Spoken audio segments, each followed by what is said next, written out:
So you've just spent a small fortune on a new desk setup, but your cable management is letting your whole setup down. Well, in this video, I will teach you some basic cable management tricks that will avoid you getting roasted by Edgar from Techsource. Why do I have a feeling that this was a contest to build the worst setup? Whether you're a gamer, a content creator, or someone who just wants a clean desk setup and you don't know where to start, my 5-step cable management approach is perfect for everyone, and will teach you how to go from this to this.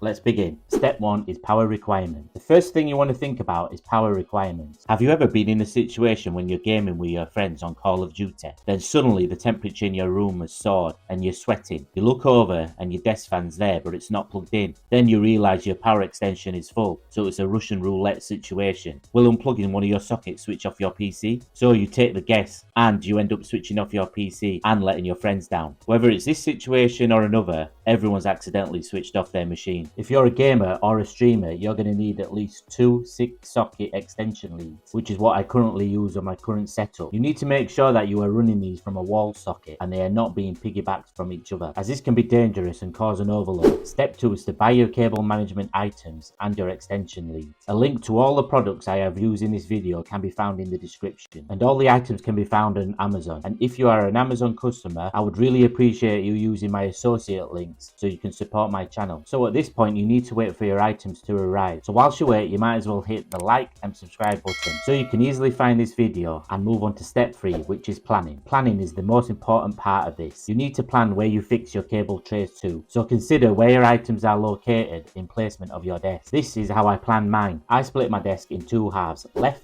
and right. Everything needing sockets located on the left of the desk gets plugged into the left extension, and everything located on the right of the desk gets plugged in to the right extension. This ensures that the cables don't get tangled, and if you also have to remove a plug, you can guess where it is based on its location. During this planning stage, one of the most important things you can do is label your sockets. Whether you use a fancy label machine or some post-it notes and sticky tape, labeling the sockets is the best thing you can do at this stage. You will avoid the Russian roulette situation which I explained earlier, but make sure you spend time tracing the cables back and labeling them. Step 4 is execution. Assuming you have all the items, at this stage you need to make sure that everything is unplugged from your desk. Make the space required to access the areas where you need to work in. During the execution, you will want to fix the tray or trays onto the back of the backboard if you have one, or the underside of the top panel. The cable tray I linked has holes for both options. Important things to remember here are the lengths of the screws that are provided and making sure they're not too long. In my case, I had to use smaller screws. These are self-tapping and can be found from any hardware store. There is no need to pilot or pre-drill holes, which prevents the wood from splitting. If you force a screw with a screwdriver whilst turning, this should be enough to grip and drive into the wood, and because they're so small, this won't split the wood. So in my setup, I put the extension in the tray, then ran the cable to the wall socket, and where possible I ensured that these were not plugged into the device. I then began to bunch these cables together and use Velcro straps to keep them together. The Velcro gives you the freedom to remove them whenever you want, and I use these Velcro straps roughly every 15 centimeters, along with the cable ties, and attach it onto your desk or skirting board to keep things nice and tidy. The self-adhesive plastic conduit is used in areas where your wires are exposed. So on my setup, I use them underneath my PC, and this houses my power cables, video and USB. You can also see from my setup that I painted the conduit the same color as the wall, and I'll be doing the same to the one on the right, which I added in after. This helps to blend everything in. I also use black conduit to hide the power leads feeding my microphone and boom arm, which runs along the desk to a USB hub. You will need a saw to cut this to size. On my setup, both my extension leads are going to a double wall socket about a meter away from the edge of the PC. I could have ran conduit to them, but I ran them under my carpet and it was very simple. Using pliers, I pull the carpet off the carpet grippers. Here in the UK, these are generally used in carpet installation. Once I did this, I used the box cutter to cut the carpet in line with the center of the double socket. This is where the cables will come up from under the carpet to allow you to plug into the sockets. I have a glass cabinet in front of this socket so I can leave the cables exposed here, but you could also cut the skirting board and run some conduit, but this will be a messy job. Once the carpet is pulled back, I ran the power cables on the inside of the carpet grip. I had to remove some carpet insulation. I then used some cable clips and a hammer to secure the cable in place, leaving roughly 10 centimeters between each clip. The black cable you see here is the network cable for my PC that is running to a router. I also cut a slit to bring the cable up from behind the desk. Once the cable is in place, you simply use a pan panel tool or a spoon and just push down into the corner to ensure the carpet grips onto those carpet grippers. You cannot tell there is 2 thick cables underneath here.